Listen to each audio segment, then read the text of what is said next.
Namo tassa bhagavato arahato samma sambuddhassa. Namo tassa bhagavato arahato samma sambuddhassa. Namo tassa bhagavato arahato samma sambuddhassa. Buddhaṃ dhammang saṅghang namasami.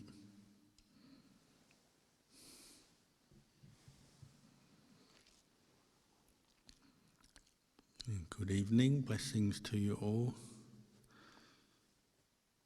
We've come together, as is our habit, on a Saturday night to chant and meditate, listen to Dhamma. This weekend we also have some visitors because tomorrow there'll be an ordination of new monks and a novice.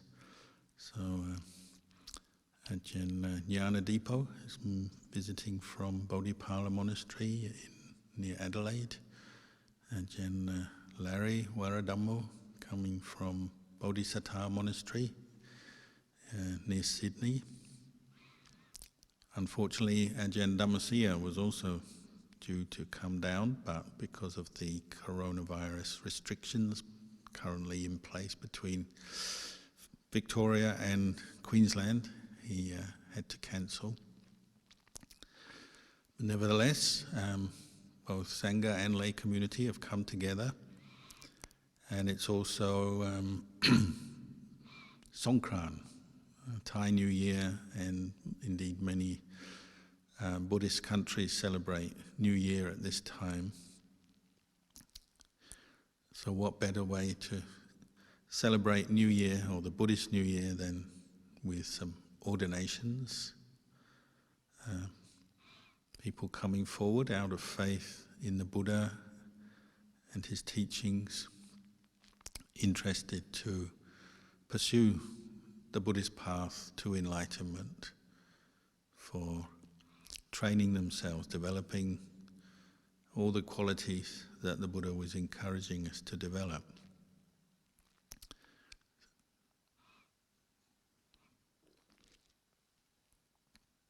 Partly we, as Sangha, monks and nuns, we go forth, partly it's an offering to the world as well. We're practicing for ourselves to improve our own karma, our own state of mind, and ultimately to realize the truth. But we're also doing it as an offering to the world. They say it's one of the most powerful kinds of karma that you can dedicate to your family, parents, relatives, because it's such a pure thought to go forth, give up the home life, to take on the holy life. You're giving up a certain amount of comfort and security, and putting one's trust in the Dhamma Vinaya. And this is not a small act, it's a very powerful, very pure karmic act, karmic intention that requires a lot of commitment, effort and courage. It's not always something that people are ready or able to do in their lives. So they say, it's a very powerful kind of good karma, just taking that step to go into the robes, to train oneself. And literally every step one takes, once one ordains into the Buddhist Sangha, it becomes something very good. It's like one step closer to Nibbana. Because once you take on these robes, you shave your head, you undertake to follow the training rules and discipline of a monk, immediately your whole kind of life is changing, and the way you think, the way you speak, the way you act, the direction that you're taking is all going in the direction of Nibbana. So it's literally every step you take every day is a step closer to Nibbana, as long as you're practicing. And it's also a gift for the world, because there are not that many samanas in the world. Buddhist Sangha, or in other religions as well. We had a Catholic priest visit the monastery today as well. Any religion will have its leaders and Sangha or monastic community and ordained people, but there's not that many of them in the world. You might say it's a resource that's in short supply, but it's a very subtle kind of resource. Spiritual teachers, the experience they have and they gain through the practice is something that's invaluable to the world, and yet it's in short supply. So it's always a happy occasion when people go forth, interested to develop their practice in a very sincere and committed way. It's also being New Year time. It's a way to honour the new year. Go forth, further your practice for liberation, for Nibbana, in honour of the new year. It's a new, they say, like becoming a Buddhist monk, you're becoming born again. So the joke is, wherever you ordain, that's like your second birth in life. So I ordained in Ubon at Ajahn Chah's monastery, Wat Nong Bapong. So people ask me where I was born, and I say, well, I was born in London, UK, but then I was born again in Ubon. And you may know the story of Venerable Angulimala, who prior to being a monk managed to kill many people. This was a monk in the time of the Buddha who managed to overcome his wrong views and wrong practices through the wisdom and compassion of the Buddha, come round to have faith in the Buddha, give up his old ways, and actually became enlightened.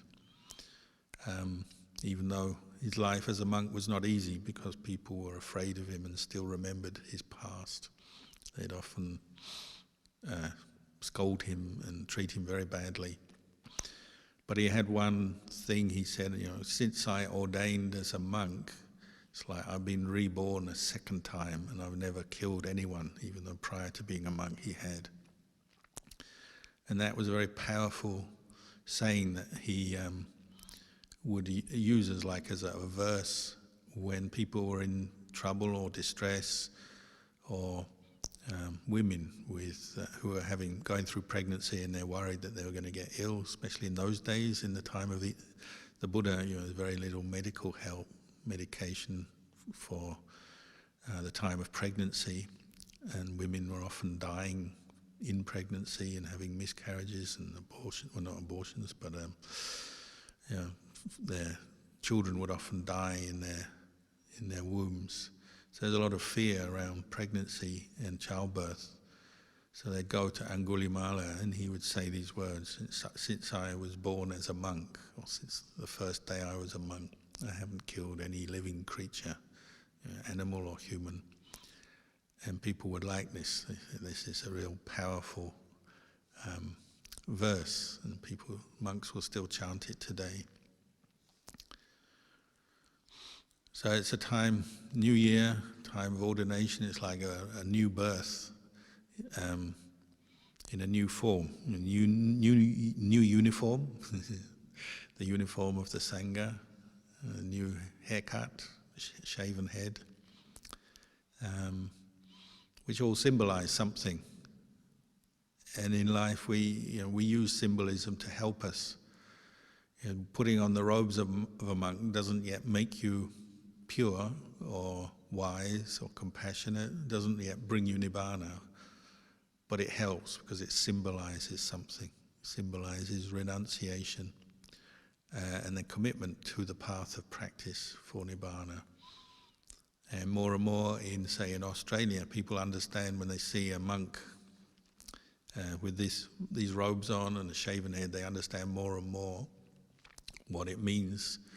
Symbolizes somebody who is pursuing the spiritual path, living a life of celibacy, simplicity, poverty, and people appreciate that. They've seen these symbols in different situations. It reminds people of the practice of harmlessness, mindfulness, wisdom and compassion, and people appreciate that. If we had no Sangha in the world, then it'd be a great loss for the world, wouldn't it? If we had no spiritual seekers, nobody pursuing the path, the Buddhist teachings and the path that we follow would disappear all the quicker, and our lives would be poorer for it, spiritually poorer. And nowadays the world is materially very wealthy and getting more wealthy all the time, but maybe spiritually not so wealthy. And if we didn't have Sangha in the world, it would be much worse off and probably getting more lost in our attachments, having more conflicts, more suffering. So the Sangha play an important role to remind us of the path of practice. And so on New Year, say Buddhist New Year, Songkran, we have various ceremonies. People come together to bathe the hands of senior monks and nuns, and also family members. In Thai culture, it's something, it's a day you remember all those who have helped you. So that means both your teachers, your religious teachers, but also parents and grandparents and elders in the community. And the way we, or the ceremonies that are done on those days include bathing the hands of the elders, getting some water, perfumed water, maybe perfumed with flowers, and then just pouring it over the hands, cleaning the hands of the spiritual teacher or our parents, grandparents, whoever it may be. You might say this is just a ritual, but all these rituals, again, they're a symbol of something, and the water symbolizes the cleansing quality of the Dhamma, all the good qualities we develop in our life through our practice. They have a cleansing effect, and one of those qualities is gratitude, appreciation for people who have helped us. So it's also an act of service to wash their hands. Sometimes people wash the feet of Buddhist monastics as well. Again, it's a symbol, it's a sign of respect for the robes, for the practice, for the Buddha, for Nibbana, for many things. And washing the hands is an act of service, an act of kindness for people we have gratitude and appreciation for. And it's also just using this symbolic nature of water. It cleanses the mind of the one washing, the one being washed, develops very wholesome, skillful states of mind. If you're willing to wash somebody's hands, then your mind has to be in quite a wholesome state at that point. You have to lower some of your own pride, maybe, and you're thinking of higher Dhammas, the Buddha, the Dhamma, the Sangha, the different qualities that you aspire to in your life, like kindness, compassion, appreciative joy, equanimity, what we call the 4 Brahma Viharas. These are 4 qualities that we develop in our practice, and then we have ways where we display them. So looking after our elders, respecting elders, bathing them, supporting them in many different ways, say when they're sick or they need some support in one way or another.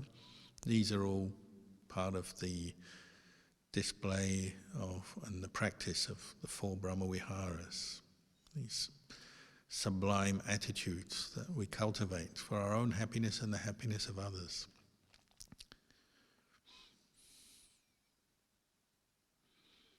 The practice of the Dhamma, what the Buddha taught, is, you could call it a practice of cleansing the mind.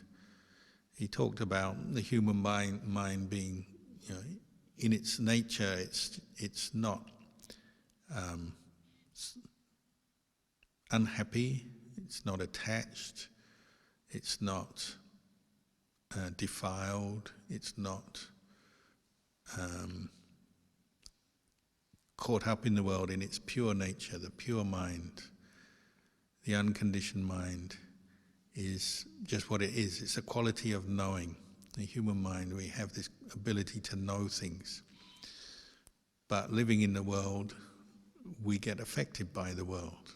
Other people, the views and opinions and ways of looking at the world, we absorb them every day from the people around us. We get attached to the pleasant and the unpleasant experiences we encounter every day. All of this leaves its impressions on the human mind, and because of the fact we haven't yet trained the mind that well in mindfulness and wisdom, and we don't understand the truth that well, this mind easily gets, we say, defiled, caught up in mental defilements or kilesas. So the practice is about cleaning up the mind, just as we clean up things in the world that get full of rubbish or junk or get dirty. We have to clean up our mind, because through our lives, if we're not careful, we unwittingly, unknowingly absorb a lot of stress, negativity, and this conditions our mind. We absorb thoughts and mental states rooted in greed and anger, jealousy, fear, worry, delusion, and wrong views, wrong thinking. And the practice of the Dhamma is helping us to clean up our mind. But to abandon greed, clean up the greed in our mind, we need to develop generosity, clarity, non-attachment. To clean up the anger, the hatred that we often store up in our heart, we have to develop kindness, compassion. And to clean up the delusion and the wrong views we attach to, we have to develop clarity through developing mindful awareness and wisdom and understanding. So the Buddhist path is one of cleaning up our mind by cultivating the skillful qualities that help to do that. It's not something one can just do, just want it, wish it to happen, make our mind peaceful and bright and happy and clear just by wishing it to happen. We have to do the work, we have to do the practice. And the Buddha, in his teachings and all the things that the Sangha do, are designed to help us practice, support us in the practice, and help the Buddhist community in general to practice. And that's the hard bit, isn't it? You know, we've heard the talks, we've read the books, we know that greed, anger, delusion are the cause of suffering. We know that the things of this world are impermanent, as we've just been chanting. They're impermanent, they're unsatisfactory, they're not self. We've read the theory, we've absorbed the teachings, but we all fall down with the practice, putting it into practice in our life. So we come forward to ordain, or at least temporarily to come into a monastery and listen to the Dhamma and practice in order to develop the qualities that will help us to abandon greed, anger and delusion. What motivates us is faith, isn't it? Faith in the Buddha. Faith in the Buddha and his teachings and the power of the Dhamma. And it's not just faith in the Buddha as a person, but it's also faith in the fact that the qualities that make somebody a Buddha or bring somebody to the end of suffering, they're present or can be present in all of us. That's the Buddha within, in developing the non-greed, the non-anger and the non-delusion that we need to do in our practice. This can be done by everybody, but we have to turn our minds to it. So monastery and monks and nuns and people who practice, the ordained ones, are kind of helping us in that practice. They're giving us some leadership through example. they're helping to preserve the teachings through their practice and then sharing their own experience in the practice back with us. So at times like this, say New Year, it's a time where many people come to the temple to remember their teachers, show gratitude. But the message we give is always the same. Show your gratitude through the practice. It's the best way to do it.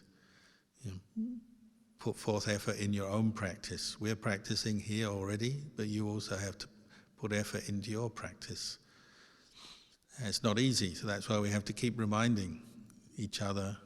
It's why you have to keep listening to the Dhamma to remind yourself of what you have to do and to get that motivation and inspiration to do it.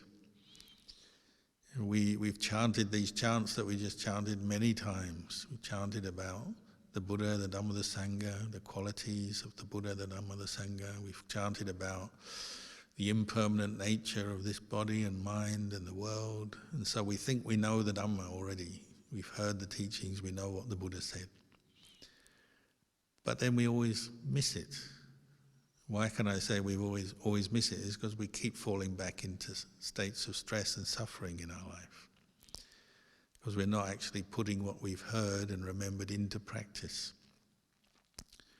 And this is it's probably the biggest obstacle to success and happiness in our lives, is that even though we have many good supportive conditions and we have met the Dhamma and we can come to places like this to practice, where we forget to practice. We forget to put it in, what we've heard, to put into practice in our daily life. So it's something we have to keep coming back to, reminding ourselves over and over again. And it requires effort. And strictly speaking, the effort the Buddha was encouraging us to develop in our practice is the effort to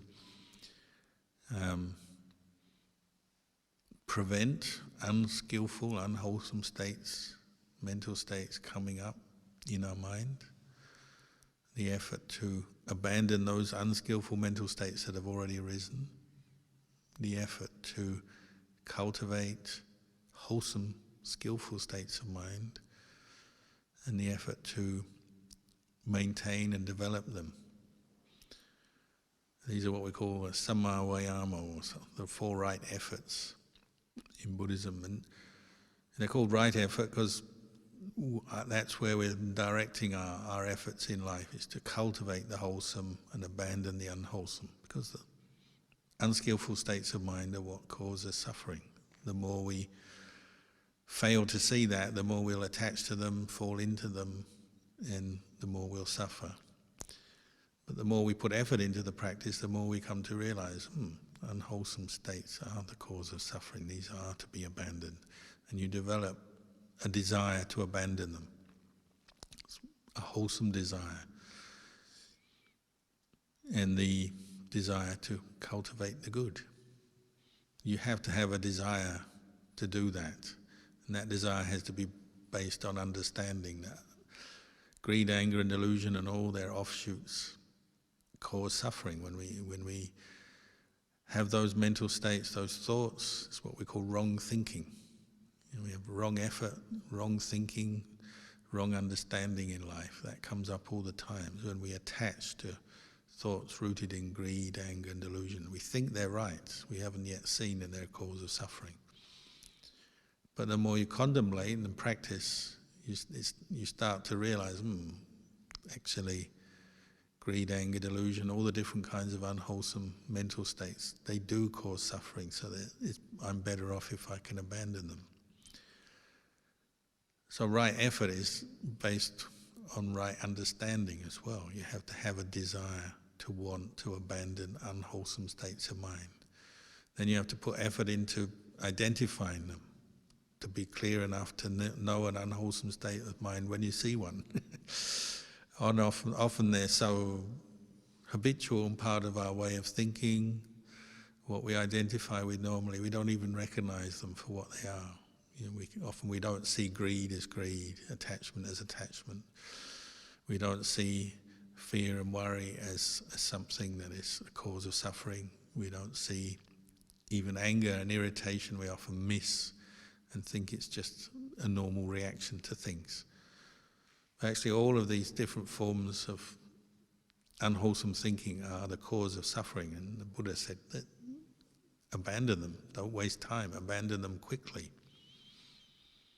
And this is the heart of our practice every day, to be observing ourselves, cultivating the wholesome, abandoning the unwholesome on every level of our practice. So in our behavior, how we get on with other people, how we relate to other people, how we think, how we view the world, what we say, what we do.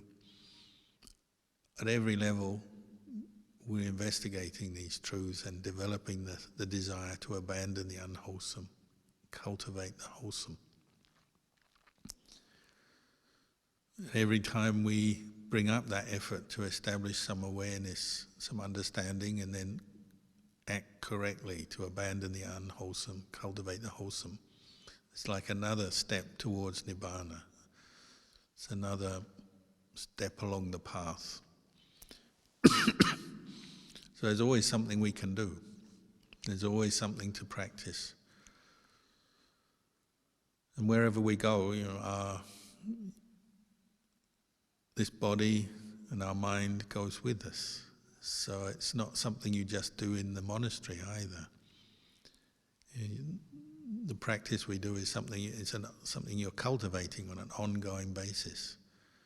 Cultivating and developing the ability to reflect and understand better our own hearts and minds and see where suffering arises and get back to that mind that is more clear, more pure, the peaceful mind. And this is why we put a lot of time into the practice of mindfulness and developing mindfulness, clarity, and learning from our experience by investigating it, observing.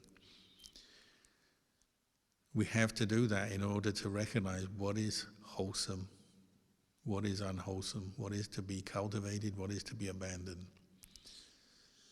And sometimes we get it wrong. We all have skills and knowledge in life. We have energy and effort. We can use this body to do many things, but sometimes we're using it in the wrong way to pursue the unwholesome and neglect the wholesome.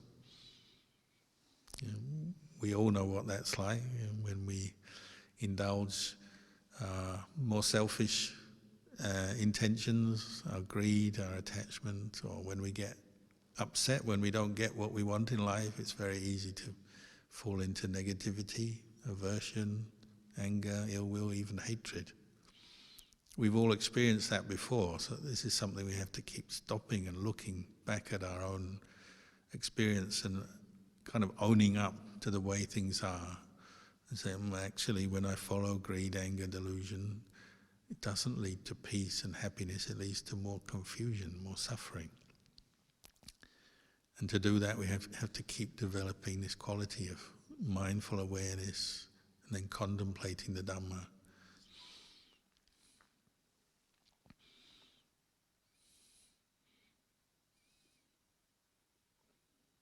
And just expecting life to be all easy, which is something that we often do, isn't it? Already that's a wrong view. Just assuming everything will go our way, we'll get what we want, and we should get what we want, and we're entitled to get what we want, is already wrong thinking. It's already setting up delusion in our mind, which is something to be abandoned, isn't it? That's something to investigate. How often do you get what you want in life? From the word go, you're born into this world. Every day we experience some pain and discomfort.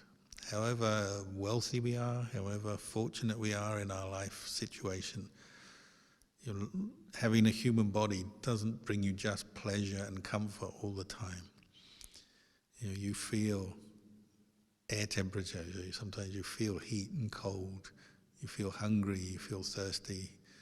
Even if you got a fridge full of food, you still feel hungry once you've digested your food. And then you've got to go to the toilet, then you've got to clean your toilet. On and on it goes, isn't it? You live in the world with this body. You're not going to get everything you want all the time. We get pleasure and pain every day. Sitting down, after a while we get tired. Even when we just want to indulge in sleep, be really lazy, say when we're on holiday on the weekend and just lie in bed all the time, eventually you can't do it because it gets too painful and you have to get up. So you grudgingly get up. This is going on every day, isn't it? Pleasure and pain of the body, not getting quite what you want. Even though we have wealth and many good conditions in our life, we don't always get exactly what we want. Our relationship with other people is the same. You know, other people don't always treat us well or say nice things about us. That's just normal part of experience of human beings. We misunderstand each other, we get aversion for each other, we love each other, we hate each other. It's a constant changing landscape of experience with other people. With this human body, we're experiencing pleasure and pain all the time. So we're constantly experiencing not getting what we want, and sometimes getting what we don't want, and not every wish we have will be attained and be fulfilled in this life. So investigating that, this is what we call suffering, dukkha. You start to unravel some of these unwholesome desires and mental states that we get caught into. If you keep following greed and attachment, then you get disappointed easily because you won't get everything you are desiring in life. If you keep holding on to aversion and anger, you're going to keep experiencing mental states of unhappiness, annoyance, depression. If you keep expecting to get everything you want in life, then that's delusion, isn't it? You'll easily get disappointed. This is something to investigate every day in our own experience, how sometimes we get what we want, sometimes we don't. But then we're looking behind the scenes, as it were, deeper into our mind. When we don't get what we want, how do we deal with that in our mind? Can we establish mindfulness? Understanding that some of the things we want are impermanent, things change on us, they're beyond our control, they're not self. Can we have enough mindfulness and understanding at that time not to fall into disappointment, frustration, anger?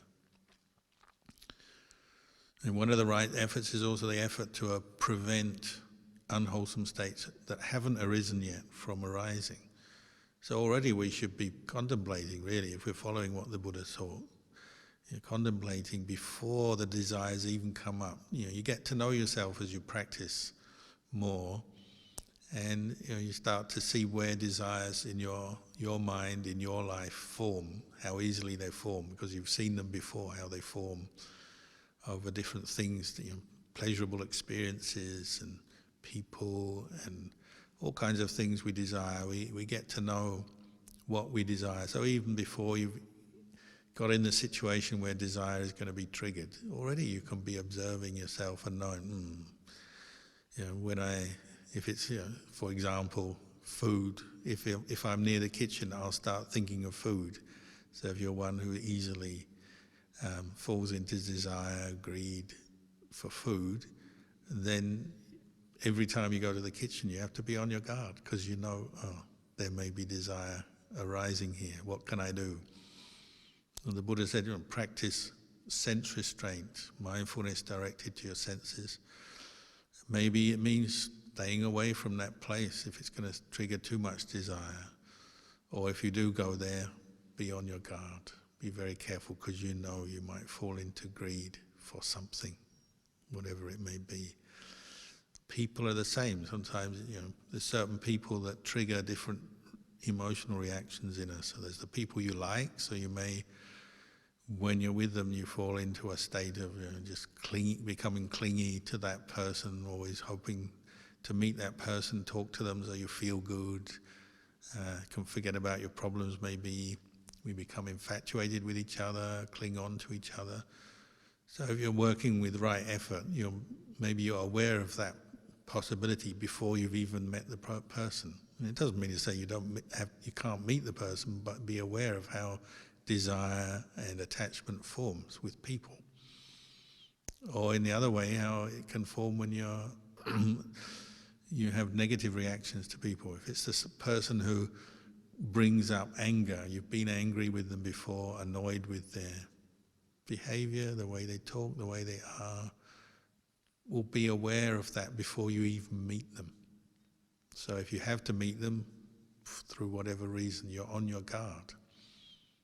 This is the effort to prevent unskillful mental states from arising. Sometimes you avoid situations, sometimes you can't avoid, but you're very careful because you know they may trigger some kind of attachment, negative reaction to something. So it's quite a refined business, is working with your mind, the human mind, because it's so prey to falling into states of greed, anger and delusion. On the one hand, it's quite interesting because you see how the mind works and you see how easily it does attach to things, get lost in desires and different emotional reactions. On the other hand, it's very frustrating because the mind seems to be doing this all the time, and as you become aware, you're seeing, I don't have that much control over this mind. I've got to work much harder, I've got to put more effort in, which is probably why the Buddha said, study these 4 efforts and start applying them in your life. The effort to prevent unarisen, unwholesome states, the effort to abandon those that have arisen, the effort to bring up the wholesome states, the effort to maintain and develop them. There's plenty to study there as we go about our day. Just getting up in the morning, how much energy do you have when you get up in the morning? If you're overwhelmed by laziness, or you're feeling very apathetic, or even depressed, don't want to do anything, well, that's something to work with. Just become mindful of it and work with it. If you're going out to work, what attitude do you take when you go to work? Somebody came to here once and they said, every time I go to work, the closer I get to my place of work, the worse I feel. It's like every step getting closer, there's the attachment to all the past karma, the baggage, the memories, the attitudes that they sort of developed over the years to that workplace just come up stronger and stronger the closer they get. So that when they walk in the door to their place of work, their heart just drops. It's like, ugh. They spend all their day dreaming about when they're going to leave that job. These are things we have to look at in our lives, our attitudes to the people and the places and the activities we're involved with, because this is where wholesome and unwholesome states will be arising, or where we can practice letting go of them. The more we develop this path, right view, right effort, right mindfulness, then the stronger and the better we are able to cope with these things, deal with them better. Often we can't change the external world around us that much. We can't influence it that much, but our mind and how we're relating to it, we can. By, say, applying right effort in the right way at the right time. In the time of the Buddha, there was that monk, Venerable Sona, who was struggling with effort because he'd been very pampered as a layman. He'd come from a very comfortable lay life, good food, good clothes, good household, everything was good. And he came into the monk's life and he had to give it all up. So it was a bit, put him under pressure, but he had great faith in the Buddha, so he put all his effort into meditating, sitting and walking, and he wouldn't rest very much. And he really got into his walking meditation and got to the point where even his feet were getting kind of bruised and cut because he's walking up and down on his meditation path so much. So eventually the Buddha, out of compassion, said, he hasn't quite understood right effort yet. Went to see him and had a discussion with him about what is right effort. If you are pushing yourself so hard, that you're getting frustrated, angry, or feeling miserable, or maybe even physically hurting yourself, or maybe that's not quite right effort yet, pushing too hard. Before you were very comfortable, you didn't try at all. When you were comfortable at home, your parents didn't make you do anything. That was one kind of wrong effort. Now you're pushing too hard. You've got to find that balance in life. We tend to do this, don't we? We go from one extreme to another. Sometimes it's guilt. You indulge too much, and then you feel guilty, so then you're going to get strict with yourself for a while. Then you're strict with yourself for a while and you can't sustain it, so you go to complete apathy, giving up for a while. Then you feel guilty again and you go back, practicing very hard. The Buddha said it's like that. He compared it to a lute. Sona, before he'd been a monk, he played the lute. He loved to party, music, have fun with his friends. They'd play the lute. If he was born nowadays, he'd be playing the guitar probably. And the Buddha said you have to tighten the strings of the lute just right to get a good sound. Too tight and doesn't sound right. It's out of tune. You get a plucky sound, bing. Too loose, and it's just flabby, isn't it? If you don't tighten the string enough, it's just a flabby, dull sound. But you have to tighten the string just nicely so you get a good tune out of it. The right effort is like that. We have to keep coming back and looking at the results of what we're doing, what's coming up in our mind. Not just in meditation, but anything you're doing in your life, a job of work. You can see when you have strong desire to get that work done and finished, and you start feeling the pressure. And often we're doing it to ourselves. So we're stressed, want to get the job done, get a bit heated. Maybe the slightest obstacle comes up and we're blaming ourselves, blaming other people, getting frustrated. It's not right effort yet because we're creating unwholesome states of mind as we're doing that job. Other times we're just not trying hard enough, not bringing up any effort at all. So to develop right effort requires a lot of self-reflection, self-awareness, and in many different areas of life. You're looking at what you're doing and the states of mind that are coming up, and then recognizing, are they skillful and supportive, or are they causing us more stress?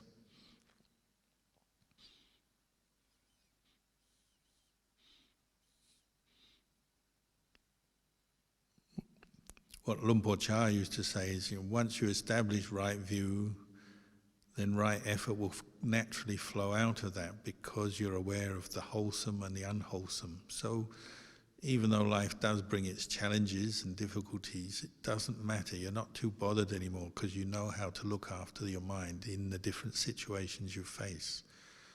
Because we can't control life so much. We can't stop ourselves getting older, or sometimes we get sick. Sometimes we have to work very hard to earn money to pay the bills, whatever. You can't control everything on the outside. There's things we have to do, duties we have to perform, and we have to deal with a human body which is a bit unreliable sometimes. But how you deal with the different problems and issues that arise, that comes down to right view and right effort. How well do you look after your mind as you face the daily the daily problems of earning a living in the world, with a human body that's aging, the challenges of living with other people.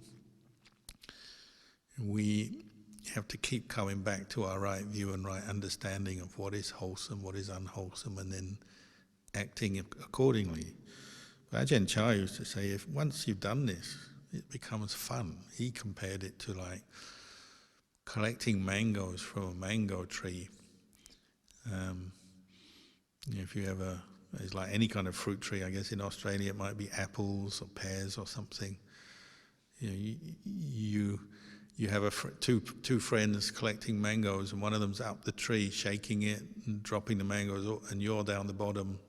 You're collecting mangoes in your basket. He said the practice of the Eightfold Path is a bit like that. You develop your right view, you understand what you have to do, and you develop mindfulness and effort, and then things start to seem more effortless because you know what you have to do. If an unwholesome state of mind comes up, you know it, and you know, oh, this is something to be chucked out, abandoned, don't need to hold on to this, shouldn't cling to this. When the wholesome state of mind arises, this is something to be developed. And you get good at knowing your own mind, and then it becomes interesting. And you don't feel so stressed or pressured by the different moods and mental states coming up. You can see them for what they are. And it means you don't have to get angry because you're angry or feel frustrated because your mind is full of desires and attachments. You're just gradually sifting through them, filtering them out, and acting appropriately, abandoning what needs to be abandoned, developing what needs to be developed. So it's just like collecting fruit. At the end of the day, you get a basket full of fruit. At the end of your day of practice, you get a mind that's full of wholesome Dhammas that you've been developing. The kindness, compassion, the mindfulness, the wisdom. Then all the negative stuff that may have come up, and you may have had a lot of negative thoughts through the day, but you've been acting appropriately, letting them go, abandoning them. So you're just left with the good stuff, the basket full of mangoes.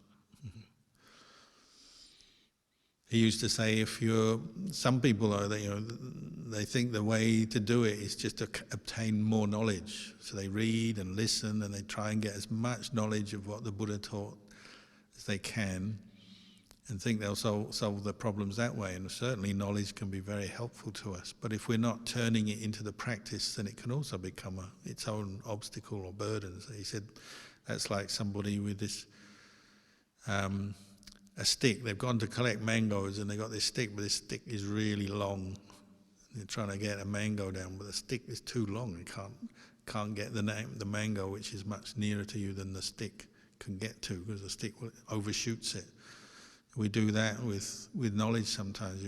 We think the solution to our suffering is just read and listen and get more and more knowledge, and then we'll know what we have to do. But it hasn't yet been internalized. So we're like walking around with this big stick and we can never quite get the mangoes. Some of the mangoes in a position, your stick is too short, so sometimes we don't have enough knowledge and understanding. Sometimes your stick is too long and it overshoots.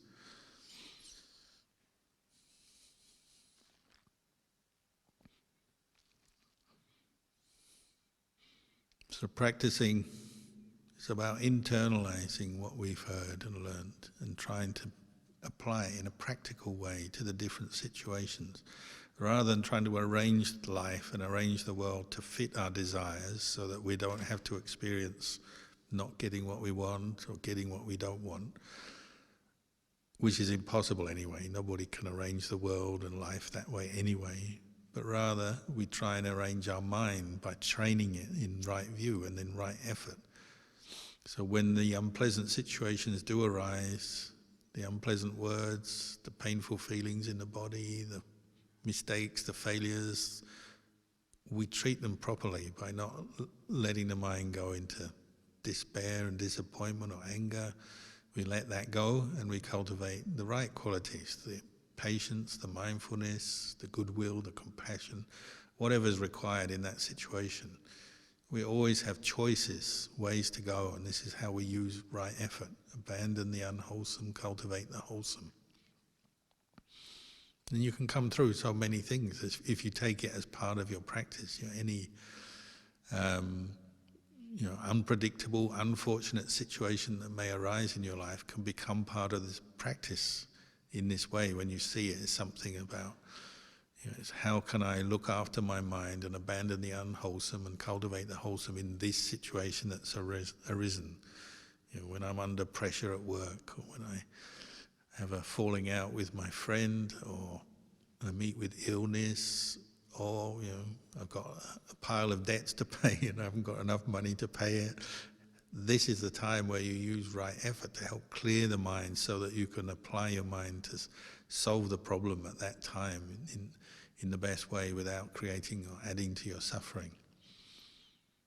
So everything becomes part of the practice once you're developing right effort. There's always something you can do. The other day I was visited by a man who lives in Melbourne, a doctor, Mark. He used to be a monk at Wat Nana Chat when I was a monk, like 35 years ago, a long time ago. So reminiscing with him a little bit. And I was one thing we had in common is the very first year I ordained, actually the first week I ordained as a monk, called amoebic dysentery. There was an outbreak of it in the local village, and we were both going on alms round together in the local village, and we were doing a practice where we just eat what we collect in our alms bowl on alms round. So we went to Bungwai village, which is this village where Wat Nana Chat is, and it's quite a poor village, so the food, mostly we just get plain rice, but with a few bits and pieces, some bananas or cakes or the odd curry. And then we come back to the monastery and we just eat what we got in our bowl. We wouldn't accept other food that people brought. So we were both walking on the same route to the same village. We came back, and this was just like 1 week after I ordained as a monk. So I was full of beans, full of right effort. I'm going to practice to reach Nibbana. And then we both got amoebic dysentery on the same day. There was this outbreak in the village. Suddenly, everyone was falling down with it. And it came up out of the blue, and overnight we both had extreme fevers and headaches. They call it roke bit, which means like your stomach is twisted. You get this feeling like someone is twisting your stomach. And you get intense diarrhea. And neither of us knew what had happened for the first few days because it hadn't been diagnosed in the village yet. So no one knew why we were so ill. Suddenly we've fallen ill because we got the food, got it through our food, and couldn't keep anything in. So we gradually stopped eating, and then we stopped drinking because even if you drank, it just came out the other end. So our friends didn't have much to help us with. We had no real medicine. We were in the forest, far away from the city. So what they brought us to comfort us, we've got one bucket each. They brought down the bucket and said, "Oh, this is so you don't have to go to the toilet outside," because the toilet was a long way. Our huts are in the forest, and the toilet, proper toilet, was like 100 meters away or something. So they just brought a bucket and said, "Oh, this will help you." Couldn't eat, couldn't drink, so as soon as you drank a little bit of water, you have to use this bucket. And the joke was, I had enough strength to get to the bucket. Unfortunately, Venerable Jotiko, the other monk who got it, he didn't even have enough strength to get to his bucket, so he couldn't use it. So in the end, we were just having diarrhea where we lay. It got very smelly, a lot of flies, and very unpleasant. We had to keep washing our robes. It took 7 days before it was diagnosed, and they sent us to the hospital because people started dying. It was a very bad epidemic of it in the village. About 100 people got it, and 4 of them died, including the man we believe gave us the food that gave us the disease. So we're getting so skinny and weak, they sent us to the hospital, put us on drips because we couldn't take anything. Couldn't take any liquid, let alone solid. So we were in hospital for quite a few days with some medication. Go to the toilet, we'd go to the toilet together, holding each other's drips. It was a very difficult time, but I remember it was all about practicing right effort. Couldn't stop the illness, it happened. Couldn't stop the unpleasant feelings, that's just part of being ill. But can stop the mind falling into anger or depression or worry, anxiety. So it was all about practicing right effort, abandoning negative thoughts, keeping the mind mindfulness, keeping goodwill. So I used to practice goodwill for all the hospital staff, the doctors, nurses, people who helped us. People would come to visit. We'd practice generosity because they'd bring us lots of food and we couldn't eat any of it, so we gave it all away. That was quite fun. Go around the hospital giving away the food you can't eat. So just trying to uplift ourselves, practicing right effort, letting go of the negativity, the fear, the worry, the uncomfortable, the aversion to the uncomfortable feelings and the pain, and then cultivating skillful qualities, faith, patience, mindfulness, goodwill. So we were just talking about old times. I remember I got it a second time. Actually, the first 7 years I lived in Thailand, I was mostly in northeast Thailand where Ajahn Chah lived. Probably at least half of that time I had diarrhea or dysentery. It was pretty miserable. I got very skinny. But the second year I was a monk, I got dysentery again. That time was on retreat. Ajahn Sumedho came from the UK and we went to stay at a monastery called Wat Khön, which is like an island monastery, a beautiful forest full of animals, but very remote. Somehow or other I got dysentery again. So there was a nice retreat going on, everyone was meditating and we were out in the forest. We weren't indoors, we were just camping in the forest and we'd come together and meditate in the forest. So it's quite idyllic. But then I got dysentery, so after a while I couldn't join the meditation sessions because wherever I sat, I just get a pool of diarrhea. It became uncontrollable. So I had to stay at my place in the forest, and all I had was a little mat on the forest floor and a mosquito net. So all I could do was lean against a tree, waiting for the next bout of diarrhea to come on with a stomach ache. And there were lots of monkeys there, and they come down and they kind of look at you. The tendency is to sort of feel sorry for yourself. You've got no energy, all you can do is have diarrhea, your robes are all messy and smelly, and there's monkeys laughing at you. So you kind of start to feel a bit sorry for yourself, but then you think, hold on, I'm a monk, disciple of the Buddha, I'm not going to give in to self-pity. That's a very negative thought. So establish the mindfulness. Can only sit so much, so you start walking. As you start walking, the diarrhea dribbles down your leg, nothing you can do. You just have to live with it and keep going and cleaning yourself up, push away the flies and the ants. So in the end, they sent me back to the hospital because I couldn't enjoy the retreat anymore. So sometimes life is like that. We face difficulties. Monks have their difficulties, the laity have their difficulties. The idea is to look after your mind through the difficulties. Keep practicing, bringing up right view, right effort, letting go of the unwholesome thoughts, cultivating the wholesome thoughts. And you can be sitting miserable with some horrible illness, but you can still have a thought of kindness or compassion for other people. It doesn't stop that, does it? You can still be mindful of the painful feelings, even though they're painful. You can still know them. Oh yeah, they're impermanent. They're sankharas that arise, pass away.